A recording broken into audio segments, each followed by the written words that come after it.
Very welcome to JEE classes मेड परिवार। Hello students, मेरा नाम है प्रीति परिहार और आप हमारे साथ पढ़ रहे हैं signal and system. Last lecture में हमने होमोजीनियस और non homogeneous state transition matrix या फिर नॉन होमोजीनियस किसके बारे में पढ़ा था, स्टेट इक्वेशन के बारे में पढ़ा था। हम क्या पढ़ रहे थे, मेन स्टेट ट्रांजिशन मैट्रिक्स पढ़ रहे थे, एसटीएम, जिसे हमने किसमें कहा था, शॉर्ट में कहा था कि अगर किसी भी क्वेश्चन में स्टेट ट्रांजिशन मैट्रिक्स निकालने के लिए आता है तो हम डायरेक्ट क्या कर देंगे, वैल्यू निकाल देंगे सी एस आई माइनस ए का इनवर्स इनटू बी, ये वैल्यू निकाल देंगे। उसके बाद हमने ये देखी थी जो स्टेट ट्रांजिशन मैट्रिक्स होती है वो टू टाइप से होती है। टू टाइप कैसे, या तो होमोजीनियस स्टेट इक्वेशन हो हमारे पास ना, या नॉन होमोजीनियस स्टेट इक्वेशन हो। होमोजीनियस स्टेट इक्वेशन आएगी तो हमारी वैल्यू क्या आएगी, अलग आएगी। अगर नॉन होमोजीनियस स्टेट इक्वेशन होगी तो हमारी वैल्यू क्या होगी, इक्वेशन की, स्टेट ट्रांजिशन मैट्रिक्स की अलग वैल्यू आएगी। एसटीएम की वैल्यू होमोजीनियस स्टेट होने पर सिर्फ कितनी आती है, वैल्यू निकलती है C S I minus A inverse into B या फाई टी जिसे हम कहते हैं। लेकिन अगर नॉन होमोजीनियस आ जाता है तो उसमें होमोजीनियस वाला पार्ट तो होता ही है, साथ में फोर्सिंग वाला पार्ट भी आ जाता है। या ये कहो कि अगर उसमें यूनिट स्टेप फंक्शन भी कोई दे दिया साथ में तो हमें पता लग जाता है कि इसमें दो फंक्शन दिए हुए हैं, यूनिट भी अगर साथ में दे रखा है तो इसका मतलब ये नॉन होमोजीनियस स्टेट है। और नॉन होमोजीनियस स्टेट में हमने फाई टी तो निकालना है ही, साथ में फाई टी माइनस टॉ भी निकालना है। फाई टी तो निकालना है, फाई टी माइनस टॉ भी निकालना है। टी इजिकल्स टू 0 की जगह T equals to T naught पे भी वैल्यू वहां पर हमें क्या करनी है, फाइंड आउट करनी है। तो लास्ट में हमने डेरिवेशन देखी थी, आज हम उसी का क्या करके देखते हैं, एक क्वेश्चन हम उसका करके देखते हैं। देखो ऐसे क्वेश्चन दिया है, ये दे दिया state model of the system is given by, ये स्टेट मॉडल है किसी सिस्टम का। हमें यहाँ पर दिख रहा है कि x1 डॉट x2 डॉट ये a है, ये x1 x2 है, ये b है और ये u है। तो ये किसकी फॉर्म में है, एक तरीके से x dot equals to ax plus bu, इस फॉर्म में है ना ये वाली इक्वेशन हमारी। देखो ax प्लस bu हमारा इस तरीके से ये क्या है, बना रखा है। और ये y इजिकल्स टू यहाँ पर क्या है, y इजिकल्स टू cx है। अगर हम नॉर्मली इक्वेशन देखें तो हमें इक्वेशन देख के क्या लग रहा है, ये तो नॉन होमोजीनियस इक्वेशन है। नॉन होमोजीनियस इक्वेशन क्यों, क्योंकि इसमें कौन सा पार्ट आ रहा है, bu वाला पार्ट आ रहा है। जब हमने होमोजीनियस वाला करा था तो एक क्वेश्चन वहां भी करके देखा था और सी एस एस माइनस ए निकाला था, वहां u वाला पार्ट नहीं था ना। तो u वाला पार्ट नहीं था तो हमें देख के पता लग रहा था कि वो तो होमोजीनियस थी। यहाँ u वाला पार्ट है तो हमें पता लग रहा है यहाँ क्या है, नॉन होमोजीनियस है। अब क्वेश्चन ऐसे आ सकता है कि क्वेश्चन में ये भी कह सकते हैं कि नॉन होमोजीनियस पार्ट निकालो इसका, ये भी कह सकते हैं मतलब फोर्सिंग सॉल्यूशन निकालो, ये भी बोल सकते हैं। ये भी कह सकते हैं कि इसकी स्टेट ट्रांजिशन मैट्रिक्स बताओ, एसटीएम बताओ। तो हमें पता है नॉन होमोजीनियस है, स्टेट ट्रांजिशन मैट्रिक्स जो हमने पूरी निकाली थी वो वैल्यू इसकी आएगी। या ये कह सकते हैं कि इसमें होमोजीनियस सॉल्यूशन अलग बताओ, फोर्स्ड सॉल्यूशन अलग बताओ, तो भी हम क्वेश्चन कर लेंगे। कैरेक्टरिस्टिक इक्वेशन पूछ सकते हैं, आइगन वैल्यू पूछ सकते हैं। तो इतनी सारी चीजें हैं जो अलग अलग इसमें, या आउटपुट रेस्पॉन्स पूछ सकते हैं, तब हमें वाई की नीड पड़ेगी। तो डिफरेंट डिफरेंट पार्ट्स होते हैं जो अलग अलग तरीके के क्वेश्चन आता है। हम एक ही क्वेश्चन में सारे पार्ट निकाल के यहाँ पर देख लेंगे कि कितने पार्ट पूछे जा सकते हैं। क्वेश्चन अलग अलग हो सकता है, हम क्या कर रहे हैं, एक ही क्वेश्चन लेके चल रहे हैं और एक ही क्वेश्चन के डिफरेंट डिफरेंट पार्ट हम लेके चल रहे हैं। क्वेश्चन भी हमने वो ले लिया जो एक बार एग्जाम में आया भी हुआ है। अब पता नहीं इसमें कितनी चीजें पूछी थी, इसी टाइप का क्वेश्चन आपका आया भी हुआ है। अब देखो हम पे a है, हम a लिख लेते हैं। a हमारा कितना है, 0 -2 1 -3। b हमारा कितना है, 0 और 1। c हमारा कितना है, 1 और 0। तो c अभी हम यहाँ पर नहीं लिख रहे हैं। इसके बाद अब हम आगे क्या करेंगे, सबसे पहले हम क्वेश्चन में क्या निकाल लेते हैं, ये भी हमें पता लग गया। मान लो क्वेश्चन में पूछा है सबसे पहले कैरेक्टरिस्टिक इक्वेशन, क्या पूछी है,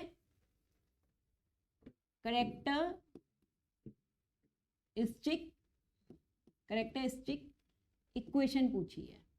कैरेक्टरिस्टिक इक्वेशन अगर पूछी है तो कैरेक्टरिस्टिक इक्वेशन क्या कहा था, क्या होती है, S I minus A, determinant of S I minus A, यही तो होती है। Determinant of S I minus A equals to 0 भी रख दो चाहे, ये हमारी कैरेक्टरिस्टिक इक्वेशन होती है, SI माइनस ए का डिटर्मिनेंट कैरेक्टरिस्टिक इक्वेशन होती है। और इसी को 0 रख देते हो तो हम पे क्या भी निकल जाते हैं, आइगन वैल्यूज भी इसकी निकल जाती हैं। तो फर्स्ट पार्ट में ये पूछा जा सकता है कि कैरेक्टरिस्टिक इक्वेशन बताओ और इसकी क्या बताओ, आइगन वैल्यूज बताओ। तो बस क्या निकालना है, SI माइनस ए हमें यहाँ पर निकालना है। SI कितना बताया था, SI कितना होता है, SI हमारा होता है S0 0 S माइनस ए कितना है 0 1 -2 -3। तो इसकी वैल्यू कितनी आ गई हमारे पास, पहले मैट्रिक्स की वैल्यू निकाल रहे हैं, केवल SI माइनस ए का मान निकाल रहे हैं। तो S में से 0 गया, S 0 में से 1 गया, -1, 0 में से -2 गया 2, 5 में से -3 गया 8। देखो यही चीज आ गई है, S है, कभी 5 इसे समझो, ये हमारा क्या है S, और ये हमारा क्या है, यहाँ पर भी S। अच्छा ये 5 ही समझ लिया, ये भी S है, S में से 3 गया, तो ये आ गया हमारा SI minus A. SI minus A का हमें क्या निकालना है, डिटर्मिनेंट निकालना है। तो डिटर्मिनेंट अब इसका निकालते हैं।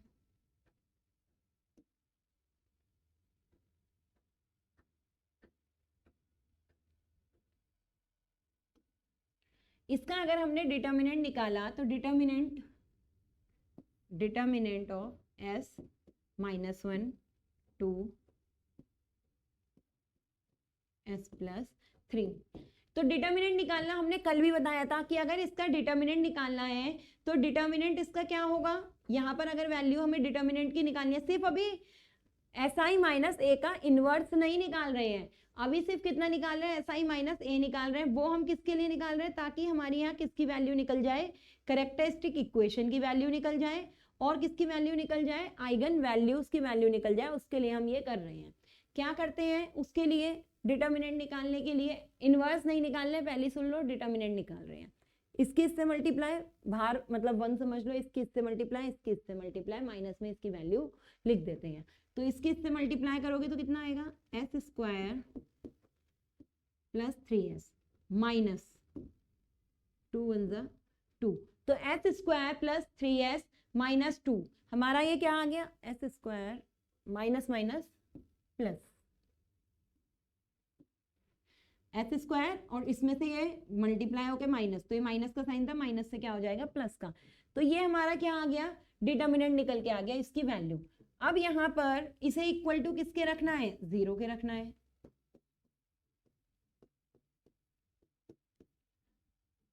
तो जब इसे 0 के इक्वल रखा तो ये कितना आ गया हमारा, यहाँ पर ये 2S + 3 में हो जाएगा, S + 3 में क्या हो जाएगा, डिवाइड हो जाएगा। तो जब S + 3 में इसे डिवाइड करोगे, S + 3 में इसे डिवाइड करा तो S कॉमन लिया, किसमें डिवाइड करा, 2S + S में से डिवाइड हमने कर दिया। चाहे तो 2 इधर लिख लो, S इधर लिख लो, चाहे तो S इधर लिख लो, 2 उधर लिख लो, कोई भी चीज कहीं भी लिख सकते हैं। अगर 2S इधर लिखा तो S यहां से कॉमन, +2 प्लस S + 2 यहां बचा, तो ये कितना आ गया, S + 1 S + 2। तो ये तो थी कैरेक्टरिस्टिक इक्वेशन, ये वाली, ये तो है कैरेक्टरिस्टिक इक्वेशन। और यहां से हमारे क्या निकल जाएंगे, आइगन वैल्यूज, आइगन वैल्यूज। तो आइगन वैल्यूज कितनी आ गई, एक तो आ गई S = -1, एक आ गई S = -2। तो ये हमने यहाँ पे कैरेक्टरिस्टिक इक्वेशन भी लिया है और यहाँ पर हम आइगन वैल्यूज की वैल्यू भी यहाँ पर लेके आ गए। नेक्स्ट पार्ट ये क्या पूछ सकते हैं, अगला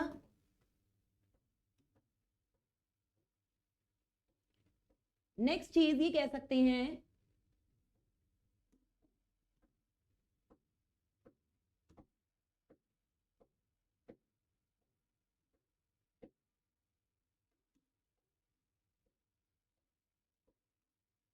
नेक्स्ट ये कह सकते हैं यहाँ पर कि SI माइनस ए, हमें क्या बताओ, ट्रांसफर मैट्रिक्स बताओ। अगला क्या पूछ सकते हैं, ट्रांसफर मैट्रिक्स। Transfer matrix. ठीक है, ट्रांसफर मैट्रिक्स पूछा है। ट्रांसफर मैट्रिक्स किसे कहते हैं? Laplace inverse C S I minus A का इनवर्स इंटू बी। यही तो था हमारा Laplace inverse, C S I minus A का इनवर्स इंटू बी हमारा क्या था? लाप्लास इनवर्स था। तो अगर इसकी वैल्यू निकालेंगे तो पहले इसकी वैल्यू निकाल लो, फिर सी की मल्टीप्लाई कर लो, फिर बी की मल्टीप्लाई कर लो।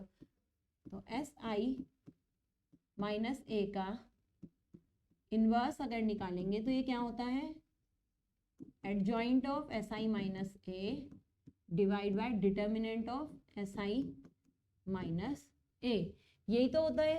अब एडजॉइंट कितना होता है एस आई माइनस ए का? एडजॉइंट निकालो। ये था एस आई माइनस ए, ये रहा देखो एस आई माइनस ए, ये लिखा। इसका एडजॉइंट 2x2 की अगर मैट्रिक्स होती है तो क्या बताया था? इन दोनों को तो जगह बदल देते हैं, इन दोनों का साइन बदल देते हैं। तो s+3 यहाँ आ जाएगा और -1 है तो +1 हो जाएगा। 2 यहाँ पर प्लस का है तो ये किसका हो जाएगा? माइनस का हो जाएगा। तो क्या आ जाएगा एडजॉइंट? s+3 1 -2 s, और इसे किससे डिवाइड करना है? S I minus A determinant से क्या कर दो? डिवाइड कर दो। तो ये S I minus A determinant हमारा कितना निकला था? s+1 s+2 s+1 s+2, ये डिवाइड कर दो, यहाँ पर डिवाइड कर दो, इसे कितना आ गया? s+3 s+2 1 upon s+1 s+2 -2 upon s+1 s+2 और s अपॉन s+1 s+2, ये हो गया। अब c की वैल्यू देख लो, c और b की। यहाँ c और b काम में आएंगे ना, c और b। c तो है 1 और 0 और b है 0 और 1। तो यहाँ पर अब हमें क्या निकालना है? c S I minus A का इनवर्स b। तो पहले c से मल्टीप्लाई करो इसकी। c हमारा कितना था? 1 0 था, तो c था 1 0।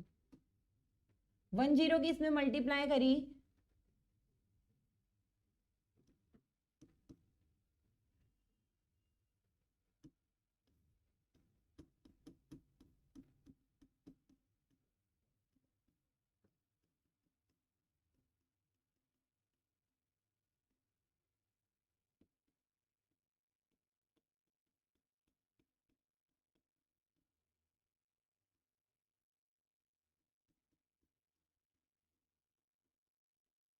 इसकी इसमें, इसकी इसमें,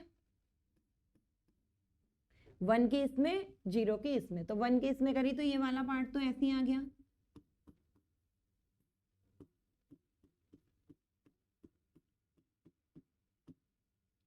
ठीक है, 0 की इसमें करी तो यहाँ क्या आ गया हमारा? 0 आ गया। तो नीचे वाला पार्ट 0 आ गया, हम नहीं लिख रहे हैं। अब 1 की इसमें करी, 0 की इसमें, तो ये वाला पार्ट 0 आ गया, खाली ये वाला पार्ट बचा कितना?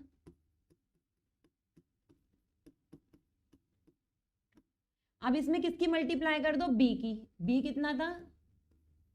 0 1। एस सी था 1 0, b था 0 1। तो अब b की भी मल्टीप्लाई करी। जब b की मल्टीप्लाई कर दी इसमें, तो इसकी इसमें, इसकी इसमें, तो सिर्फ हमारा कितना आ गया यहाँ से? 1 अपॉन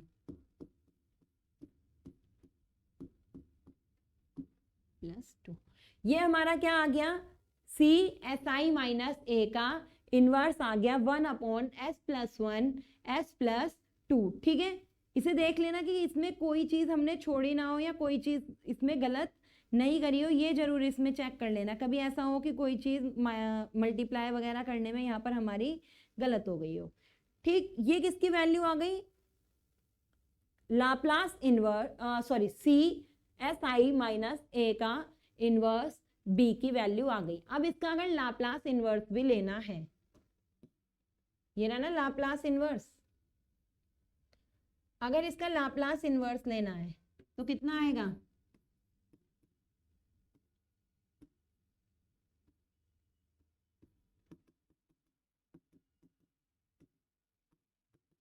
इसका लाप्लास इनवर्स कितना होगा, ई की पावर,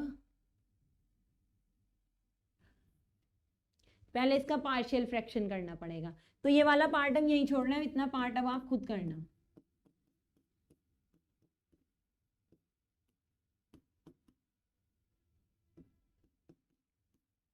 इसे ऐसे सॉल्व करना और उसके बाद इसका क्या ले लेना, पार्शियल फ्रैक्शन ले लेना, क्योंकि अभी ए की वैल्यू निकलेगी, बी की वैल्यू निकलेगी, तो क्वेश्चन क्या हो जाएगा, बहुत लेंथी, और अभी इसमें हमें बहुत सारे पार्ट निकालने हैं, तो इसलिए हम इस वाले पार्ट को यहीं पर छोड़ रहे हैं।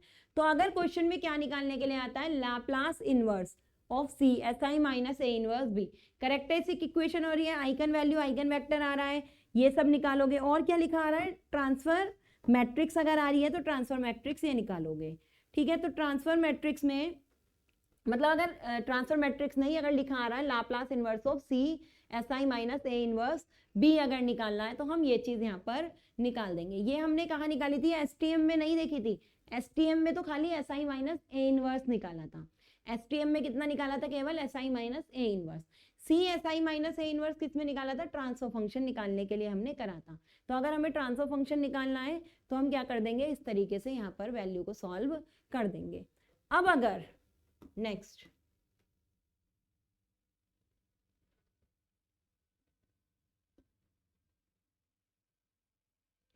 हमें अगर चाहिए होता है इस पार्ट को खुद सॉल्व कर लेना, अगर ये भी निकालने के लिए आता है तब हमें इतना करना है। अगर हमें क्वेश्चन में और क्या क्या पूछा, अभी क्वेश्चन पढ़ते हैं और ये देखते हैं कि क्वेश्चन में और क्या क्या पार्ट पूछे हैं, फिर इससे आगे सॉल्व करेंगे। क्वेश्चन में पूछा है characteristic equation eigen value of system, ये हमने निकाल ली है। फिर पूछा है ट्रांसफर फंक्शन, ट्रांसफर फंक्शन में भी अभी हमने निकाल लिया है, ठीक है। ट्रांसफर फंक्शन पूछा था वो हमने निकाल लिया है, यही वैल्यू आई थी s+1 s+2 आई थी, तो इसे लिख लेना अलग अगर ट्रांसफर फंक्शन पूछे उस केस में। तो एक पार्ट हो गया, दो पार्ट हो गया हमारा, दो पार्ट मतलब जो अभी निकल के आया था ट्रांसफर फंक्शन, ट्रांसफर फंक्शन भी कंप्लीट हो गया। कितना आया था अभी ट्रांसफर फंक्शन निकल के, s+1 s+2 इसी टाइप का तो निकला था, अभी जब आखिरी में आया था ये भी हो गया। थर्ड पार्ट,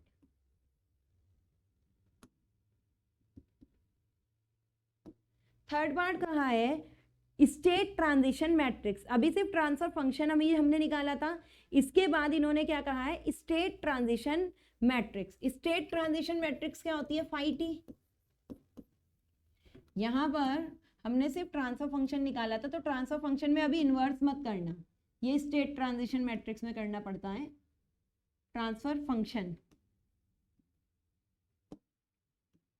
ट्रांसफर फंक्शन, ये आ गया था transfer function.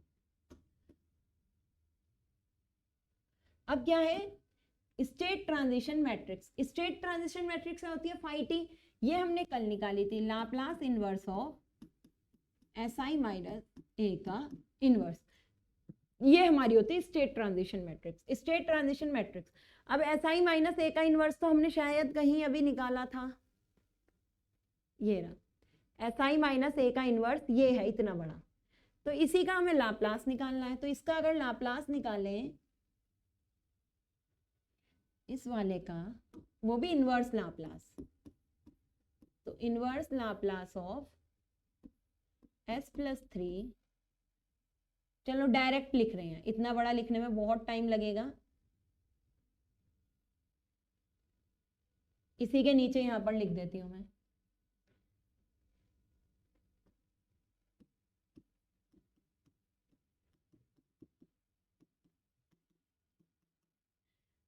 s+3 upon s+1 s+2 का हमें क्या करना पड़ेगा, पार्शियल फ्रैक्शन करना पड़ेगा। तो इस वाले पार्ट को बाहर निकालो और इसका क्या करो, पार्शियल फ्रैक्शन करो। पार्शियल फ्रैक्शन एक का करेंगे, बाकी का खुद करके दिखाना है, क्योंकि इसमें अभी बहुत टाइम लगने वाला है, और हो सकता है शायद हमने कल भी जो क्वेश्चन कराओ वो भी पार्शियल फ्रैक्शन इसी का ही कराओ, कल सेम ऐसा ही क्वेश्चन, कल मतलब हमने जो लास्ट लेक्चर लिया था उसमें हमने सेम यही क्वेश्चन करके दिखाया था। इसका पार्शियल फ्रैक्शन होगा, ठीक है। पार्शियल फ्रैक्शन करने के बाद इसका क्या लेना है, लाप्लास इनवर्स।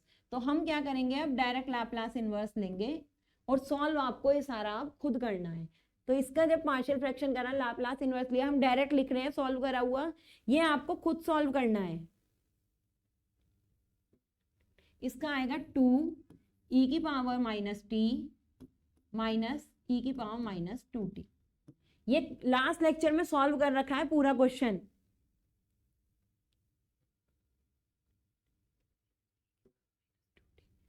इसका आ रहा है e की power minus T plus e की पावर माइनस 2t। सारे देख के ही लिख रहे हैं ये, इन्हें टाइम बहुत लग जाएगा इन्हें सॉल्व करने में।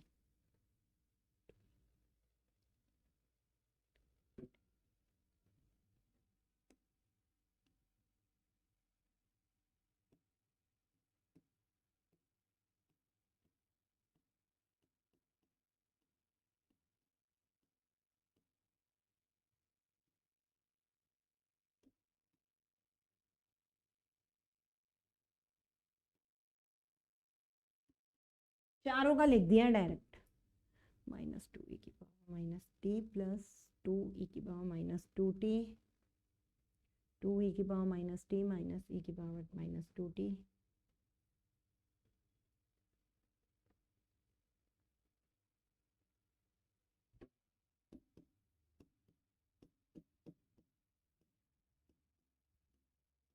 देखो ये आ गया इन सब का लाप्लास इनवर्स। ये वाली वैल्यू इनका पार्शियल फ्रैक्शन करा, पार्शियल फ्रैक्शन करने के बाद ये a अपॉन समथिंग में आ जाएंगे।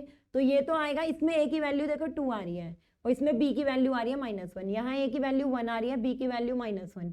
यहाँ a की वैल्यू -2 आ रही है, b की वैल्यू +2 आ रही है। यहाँ a की वैल्यू -1 आ रही है, यहाँ b की वैल्यू +2 आ रही है। ये तो देखो दोनों सेम सेम है, बस s का यहाँ पर अंतर था। और फिर जब वो वैल्यूज आई तो उसके बाद हमने उसका क्या कर दिया, लाप्लास इनवर्स कर दिया। तो अगर state transition matrix phi T पूछते हैं तो ये हो गया हमारा फाई टी की वैल्यू, स्टेट ट्रांजिशन मैट्रिक्स की वैल्यू आ गई। ये थर्ड चीज पूछी थी। अब इसी का यूज होगा आगे का नॉन होमोजीनियस में भी। अब अगला पूछा है the state equation for a unit step input under zero initial condition. Zero initial condition में हमें क्या कहा है, यूनिट स्टेप इनपुट के लिए स्टेट इक्वेशन यहाँ पर बताओ। अब देखो स्टेट इक्वेशन यहाँ पर इन्होंने पूछी है। हमने जो स्टेट इक्वेशन कल निकाली थी, स्टेट इक्वेशन हमने क्या निकाली थी, फोर्थ स्टेट इक्वेशन पूछी है यूनिट स्टेप इनपुट के लिए। इसका मतलब इन्होंने अपने मुंह से बोला है कि यूनिट स्टेप इनपुट का बताओ अंडर जीरो इनिशियल कंडीशन। जब यूनिट स्टेप इनपुट आता है जीरो इनिशियल कंडीशन पर ही, यूनिट स्टेप नहीं आएगा जीरो इनिशियल कंडीशन पर तो हमारी होमोजीनियस है। यूनिट स्टेप आएगा तो दोनों है, होमोजीनियस प्लस फोर्सिंग। तो यहाँ पूरी इक्वेशन निकालनी है जो हमने कल निकाली थी। Phi t is equals to क्या थी, X t is equals to क्या थी, phi t X t phi t X naught plus 0 to t phi t minus tau B u of tau D tau. यही तो equation निकली थी ना। इसमें ये तो था कौन सा पार्ट, होमोजीनियस, ये था कौन सा पार्ट, फोर्सिंग। दोनों मिलाकर क्या बन गए थे, नॉन होमोजीनियस की इक्वेशन बन गई थी। तो अब इन्होंने कहा है ना यूनिट के लिए बताओ।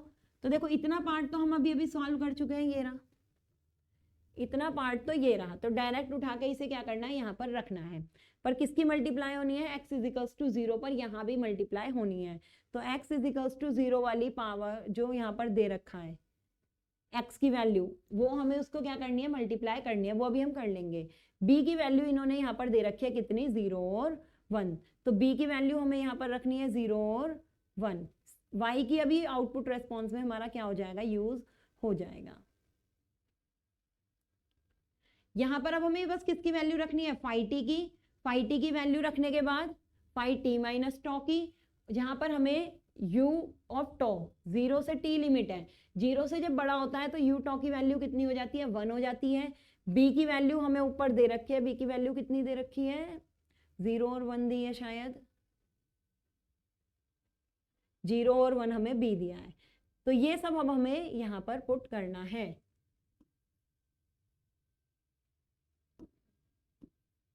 x of t, phi T पूरा ये उठा के रख दो। जब फाई टी पूरा ये उठा के रखा, मैं लिख रही हूँ फाई टी, और x इज इक्वल्स टू 0 पर, तो x इज इक्वल्स टू 0 पर इसकी वैल्यू कितनी हो जाएगी, 0 हो जाएगी। तो x इज इक्वल्स टू 0 पर जो फाई टी होता है वो हमारा कितना होता है, 0 होता है। इन्होंने कहा है 0 इनिशियल कंडीशन पर निकालना है, प्लस 0 टू टी, इसकी जो लिमिट रखी है हमने वो कितनी रख दी, 0 टू टी हमने इसकी लिमिट रख दी। फाई टी माइनस टॉ, ये हमने प्रॉपर्टीज पढ़ी थी कि जब भी फाई में टी से शिफ्टिंग होगी तो जितने के टी में शिफ्टिंग हो रही है उतनी उसकी पावर में शिफ्टिंग हो जाएगी। तो बस फाई टी बराबर क्या होता है, ई की पावर 8t। तो टी माइन, जहां भी टी है टी की जगह क्या कर दो, टी माइनस टॉ कर दो। तो 2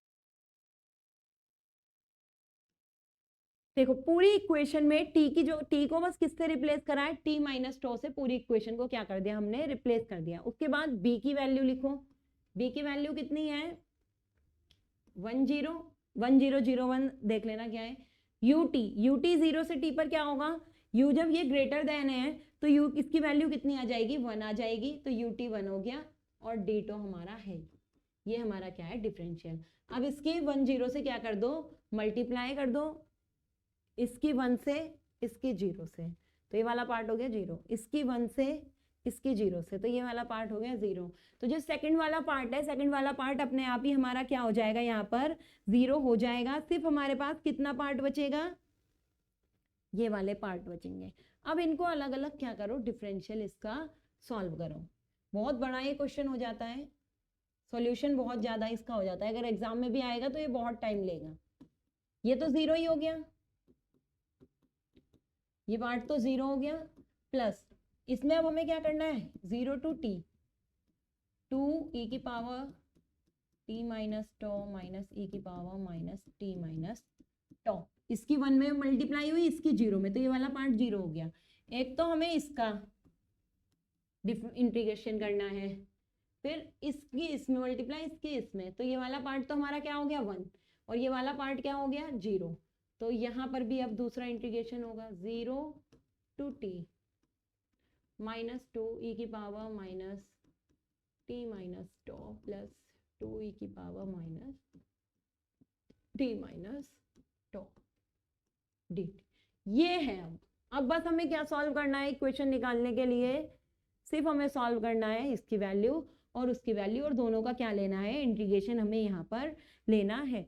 ठीक है, अब इसे आगे सॉल्व, जल्दी से सॉल्व कर दो। X t is equals to, integration लो इसका, 2 ई की power minus T minus tau का, तो इसका इंटीग्रेशन क्या आ गया, 2 ई की power minus T minus tau divide by 2।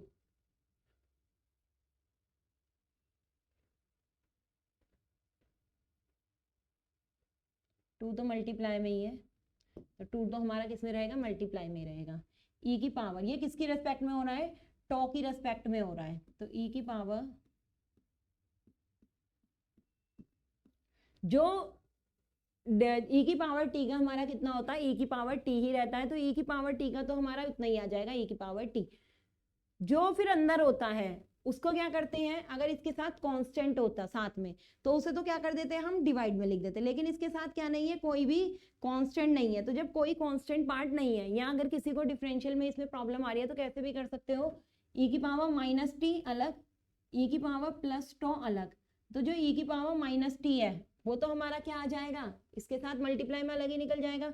जो ई की पावर टो है, ऐसे कह रही हूँ, शॉर्टकट में आगे का करना है तो एक को थोड़ा वाइडली समझा दे रही हूँ।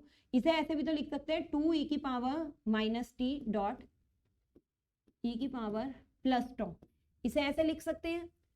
किसका इंटीग्रेशन होना है, केवल ई की पावर टो का होना है। तो जो टू ई की पावर माइनस टो है वो तो हमारा क्या आ गया, ऐसी का ऐसे ही रहा, सिर्फ ई की पावर टो, ई की पावर टो का क्या होता है, ई की पावर टो होता है। तो ये चीज तो बिल्कुल ऐसे ही रह गई ना। तो जब ये चीज ऐसे ही रह गई, फिर से कॉमन ले लो। जब फिर से इस पार्ट को कॉमन लेंगे तो इसमें कितना बचेगा, ई की पावर माइनस टी, ई की पावर टो, ये वाला पार्ट हमारा इसका क्या आ जाएगा, सेम ऐसी का ऐसे ही यहाँ पर उतर जाएगी, ई की पावर टी, ई की पावर टो, यहाँ पर ये वाला पार्ट इसका यहाँ ऐसे का ऐसा ही आ गया है। ठीक है, तो ये हमारा कौन सा हो गया, पहला वाला पार्ट इसका यहाँ पर हो गया। अब इसमें किसकी वैल्यू रखनी है, इसमें वैल्यू रखनी है हमें, इसमें हमें किसकी वैल्यू रखनी है, इसमें वैल्यू रखनी है जीरो और टी की। तो जब इसमें जीरो और किसकी वैल्यू रखेंगे, टी, ठीक है, माइनस ई की power minus two t minus tau, e की पावर, अब देखो यहां कितना है, minus two t minus tau, तो माइनस टू टी वाला पार्ट तो वैसे ही रहा, लेकिन जो पार्ट किसके साथ है, ई की पावर प्लस टो, टो के साथ कितना है टू, तो वो कहां चला गया, डिवाइड में, और ई की पावर ये ऐसा ही यहां पर रहा, ई की पावर माइनस टू टी, ई की पावर टू टो, टू कहाँ आ गया, नीचे आ गया, प्लस, अब इसे ऐसे डायरेक्ट लिख रहे हैं,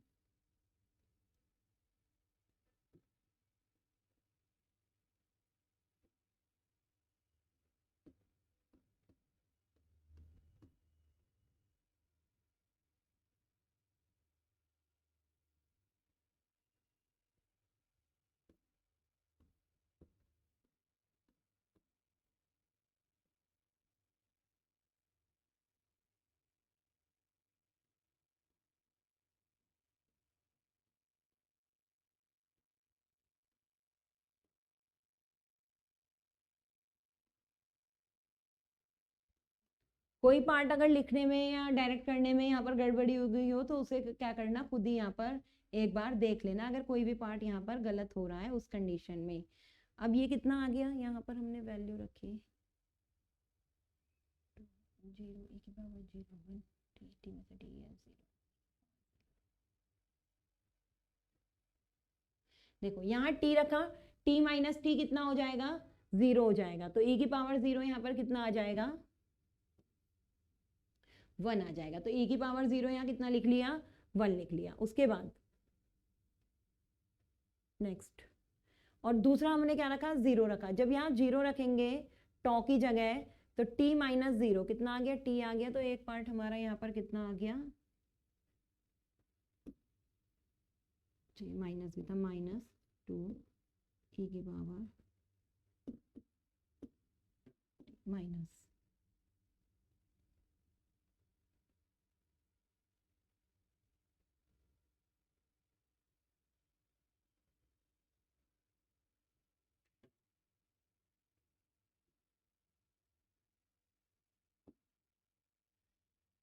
अब यहाँ पर भी ये देखो कितना है, टू कॉमन लिया तो ये फिर से टी माइनस टो हो गया, अगर यहाँ पर टू कॉमन ले लेंगे कितना हो गया, टी माइनस टो हो गया, तो यहाँ पर टी रखा तो जीरो आया, जीरो रखा तो ये वाली वैल्यू कितनी हो गई, वन हो गई।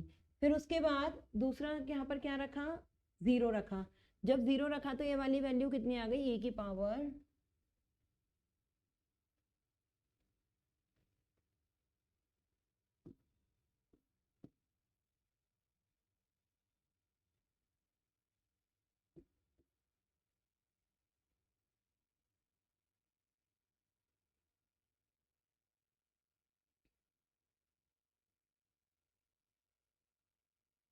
Upper limit minus lower limit, minus lower limit पे भी क्या होना है, साइन चेंज होना है। तो देखो यहाँ पर जो हमारा साइन चेंज था, यहाँ पे कर दिया, यहाँ नहीं होगा, यहाँ पर साइन आएगा चेंज। अपर लिमिट जब t बराबर 0 रखा वो आ गया, 0 रखा माइनस लोअर लिमिट, फिर अपर लिमिट पहले आई यहाँ पर।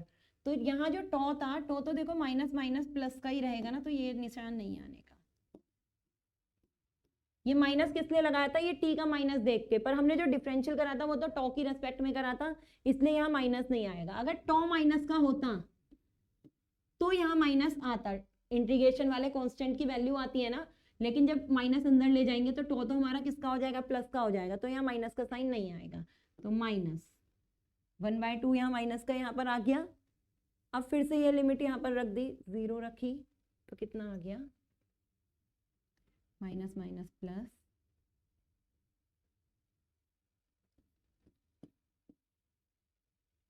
दो टी यहाँ रखा, प्लस 1/2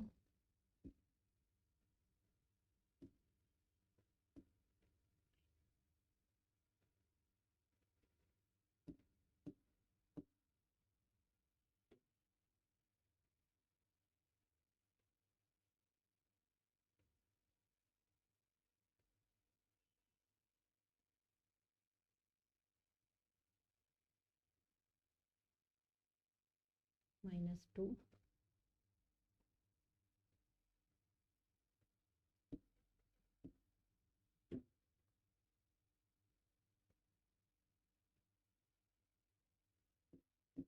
प्लस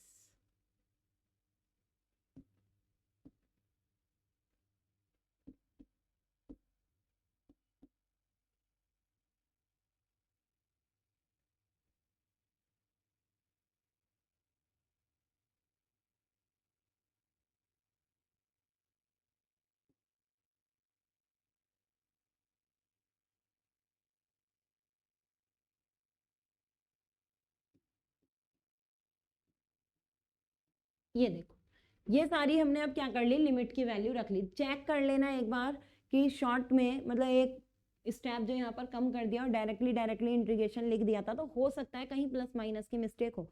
वैसे तो बहुत देख के लिखा है, पर कब मिस्टेक हो सकती है, क्योंकि यहाँ टॉ की रेस्पेक्ट में हो रहा है, तो किसी एक आधी जगह ऐसे ना हो गया हो कि टी की रेस्पेक्ट में हो गया हो, क्योंकि टी की रेस्पेक्ट में ही करने की आदत होती है। फिर भी एक बार चेक कर लेना, करा ठीक से ही है। उसके बाद upper limit minus lower limit, upper limit minus lower limit, upper limit minus lower limit करके ये सारा हमने वैल्यू निकाली है।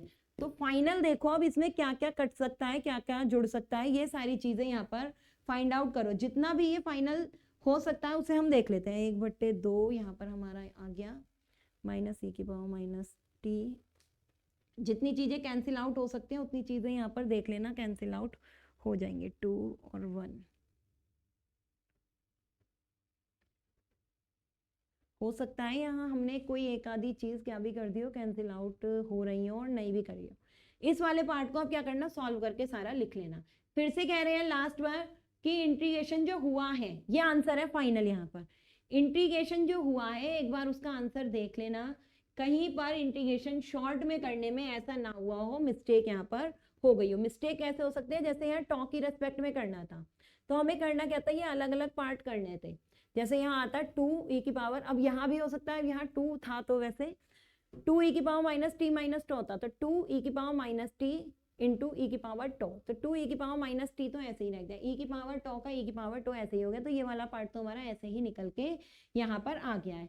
तो कोई मिस्टेक हो भी सकती है यहाँ पर, तो उस चीज को यहाँ क्या कर लेना, चेक कर लेना, या फिर ठीक है ये पूरा क्वेश्चन हमारा चेक हो गया। बी यहाँ पर 10 दिया था, एक बार बस इसे चेक कर लो कि बी 10 ही है। अच्छा बी यहाँ 01 है, हमने किससे सॉल्व करा है, 10 से। तो जिस बच्चे ने अब ये सॉल्व कर लिया वो इसे ऐसे ही रहने देना, कोई दिक्कत नहीं। हमने यहाँ बी किससे सॉल्व करा है, 10 से, दिया था 01, तो जो हमारा बुक वाला आंसर है उससे थोड़ा अब नहीं मिलेगा, वरना क्वेश्चन बिल्कुल ठीक है। ठीक है, ये हो गया हमारा क्वेश्चन। 10 है, बी दिया हुआ 01 है। अब लास्ट रह गया और इस क्वेश्चन में क्या पूछते हैं वो और पढ़ देते हैं। टाइम रेस्पॉन्स वाई, एक चीज इसमें और पूछी है कि टाइम रेस्पॉन्स वाई बताओ।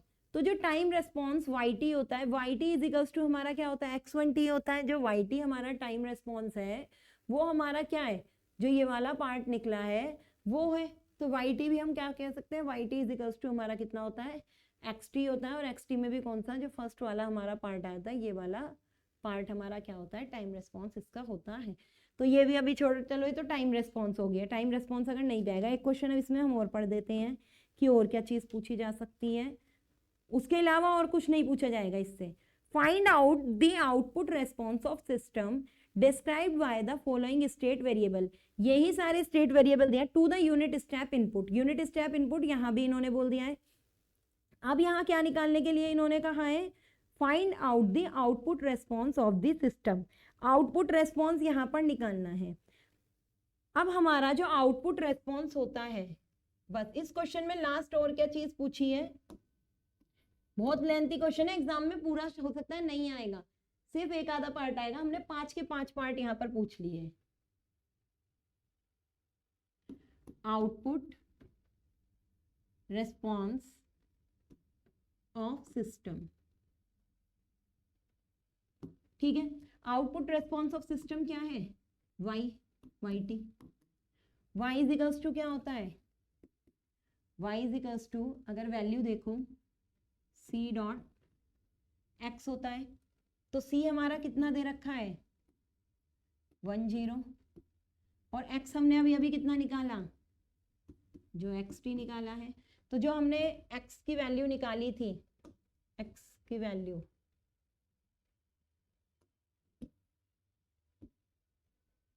या जो ये फाई टी, ये वैल्यू उठाना और उठा के कहाँ रख देना,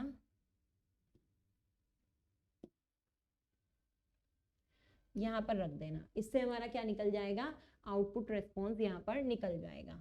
तो जो भी हमारी वैल्यू आई थी वो यहाँ रख के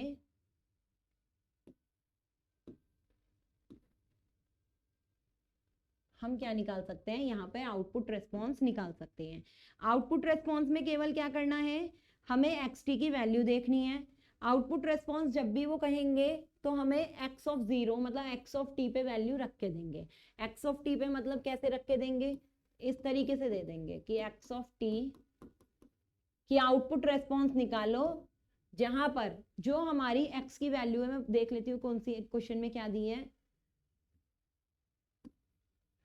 ऐसे दे दी X of t is equals to 1 शायद यही दे रखी है 1 ये हमें यहाँ पर वैल्यू दे दी। अब क्या करो, जो हमारा यहाँ 1 रखना है और दूसरे वाले पे भी रखना है, तो x1 और x2 निकाल लो। x1 और x2 कहाँ से निकाल लो,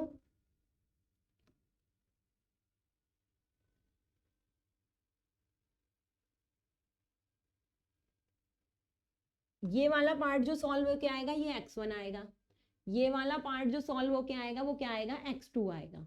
सेम निकाला तो इससे ही है ना, ये पार्ट आएगा x1, ये पार्ट आएगा x2, या फिर ये जो हमने आधा, ये वाला पार्ट आएगा x2 और ये वाला पार्ट क्या आएगा x1। इसे सॉल्व करना और इसे कहाँ रख देना,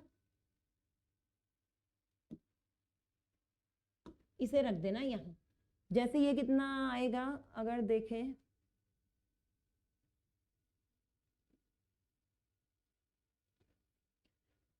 आधा में से आधा गया, आधा बचा,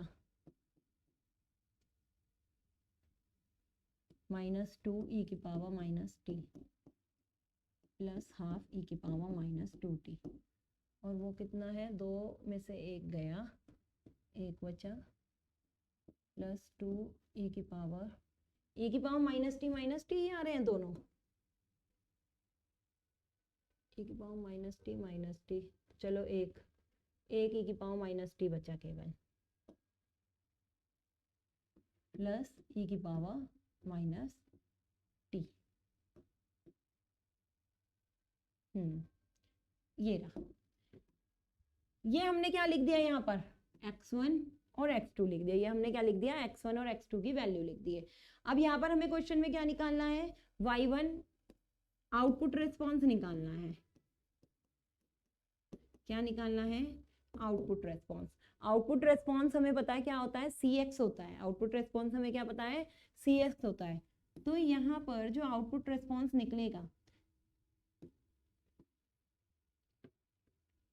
ये कितने की मैट्रिक्स है हमारी,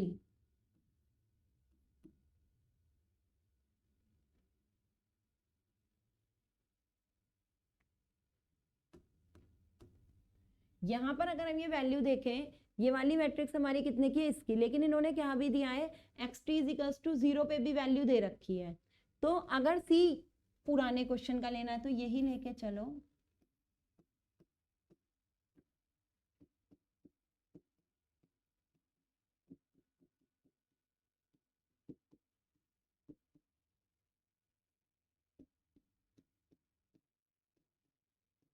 ये 1 की इसमें मल्टीप्लाई करो, 0 की इसमें, 0 तो ये गया, खाली आंसर कितना आ गया,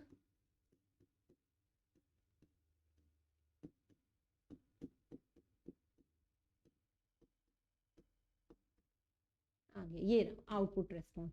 ये क्वेश्चन हमारा यहाँ खत्म हो गया। अगर यहाँ C बड़ा होता, 4 मतलब ऐसा होता 1 1 1 1 4 वाला होता C, तो क्या करते, 4 वाला निकाल देते। अगर ये इन्होंने जो xt ऑफ 0 दे रखा है ना, ये 1 1 की जगह 1 0 दिया होता, अगर ये क्या दिया होता 1 0, तब हमारा क्या हो जाता, जो x1 आता वो तो आता कुछ ना कुछ, जो x2 आता वो 0 हो जाता। यहाँ 1 1 की जगह अगर इन्होंने क्या दिया होता, 1 0 दिया होता, 0 1 दिया होता तो ये 0 हो जाता, ये 1 आता। x1 और x2 कैसे निकले हैं, जो ऊपर वैल्यू दी थी वहां पर वैल्यू फाइंड आउट करके, जब तो हमने जब लाप्लास ट्रांसफॉर्म x0 निकाला था वो हमारा क्या हो गया था, 0 हो गया था। तो ये हमारा कंप्लीट क्वेश्चन हो गया है।